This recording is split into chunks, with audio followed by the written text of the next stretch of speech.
कमरे में दरवाजे की मुंडी लगाए बिना मैं अपना काम कर रही थी। वहाँ कोई था भी नहीं और वहाँ अचानक मेरे भैया आए। भैया मुझे देखकर बाहर भाग गए। फिर भैया ने मुझे कहा, मेरी प्यारी बहना, लेकिन तुम अंदर क्या कर रही थी अभी? फिर मैंने जवाब देते हुए कहा, अरे भैया, आपको तो पता ही है मैं क्या कर रही थी। दोस्तों, मेरा नाम प्रीति है। मैं अभी 18 साल की हूँ। मैं स्कूल में 12वीं कक्षा में हूँ। मेरा एक बड़ा भाई है, उनका नाम रोहित है। वह अभी 22 साल का है।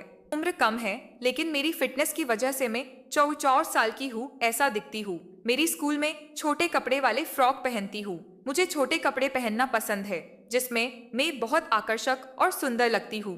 लेकिन मेरा भाई मुझे छोटे कपड़े में देखता तो बहुत अजीब फील करता था। भाई को एक दिन मैंने कमरे में काम करते हुए देख लिया। भैया को मैंने कहा, भैया, आपका दिल तो बहुत बड़ा है, ये तो मेरे अंदर जाएगा भी नहीं।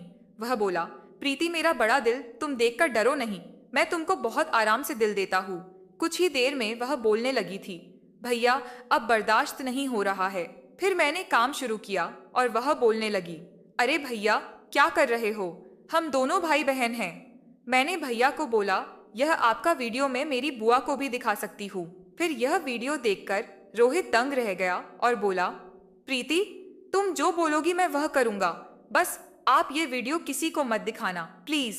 मैंने कहा, ओके, जो तुम चाहोगी मैं वही करूँगा। मैं जो उम्र में तो छोटी हूँ, लेकिन मैंने कई बड़े बड़े कारनामे करे हैं जो मैं आज आपको इस वीडियो में बताऊंगी। मेरा भरा हुआ शरीर देखकर लड़के मेरे आगे पीछे घूमते रहते हैं। रोहित मेरी बुआ का बेटा है, जो मेरे घर से थोड़ी ही दूर पर रहता है। मेरे घर में मैं और मम्मी दोनों ही रहते हैं, क्योंकि मेरे पिताजी सरकारी नौकरी के लिए शहर में रहते हैं। घर की सारी जिम्मेदारी में संभालती हूँ। रोहित के घर में मैं बराबर जाती और मैं भी उसे सारी बातें बताती हूँ।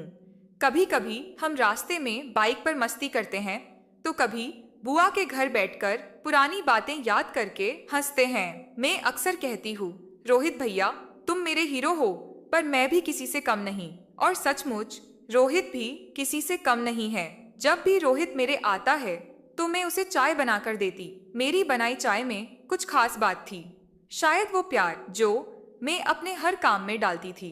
मैं एक दिन स्कूल से घर वापस लौटी और बड़े उत्साह से बोली, रोहित, मुझे स्कूल की दौड़ की हरीफाई में लीड रोल मिला है।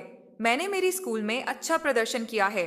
उसी वजह से मेरी आंखों में चमक थी और रोहित समझ गया कि यह मेरे सपनों की ओर एक और कदम है। बाद में मैंने तुरंत अपनी प्रैक्टिस शुरू कर दी। घर के बाहर का मैदान का हर एक कोना मेरे रनिंग और मेहनत से गूंजने लगा। मैंने ने रोहित को भी अपनी तैयारी साथ में शामिल कर लिया। मैंने कहा, रोहित, तुम्हें मेरा कोच बनना है। तुम मुझे बताना कि मुझे दौड़ में क्या सुधार करना है। फिर रोहित ने हंसते हुए कहा, प्रीति, मैं तो बस तेरा फैन हूँ, फिर कोच कैसे बनूं? क्योंकि रोहित मुझे अपनी सगी बहन जैसा मानता था। फिर भी मैं हर शाम रोहित को मेरी प्रैक्टिस दिखाती। रोहित मेरी तारीफ करता। एक दिन रोहित ने मुझे अपने स्टेप्स सिखाने की कोशिश की, लेकिन मेरे पैरों ने ऐसा कार्य दिखाया कि हम दोनों हंसते हंसते प्रैक्टिस में खो गए। और रोहित ने उसका बड़ा दिल मेरे हाथ में थमाया और बोला, प्रीति, ये हमारी जीत है। मैंने गर्व से उसका माथा चूमा और रोहित ने कहा, ये तो बस शुरुआत है, आगे तू और ऊंचाइयों को छुएगी। दोस्तों, कैसी लगी मेरी यह कहानी कमेंट जरूर बताना और चैनल को सब्सक्राइब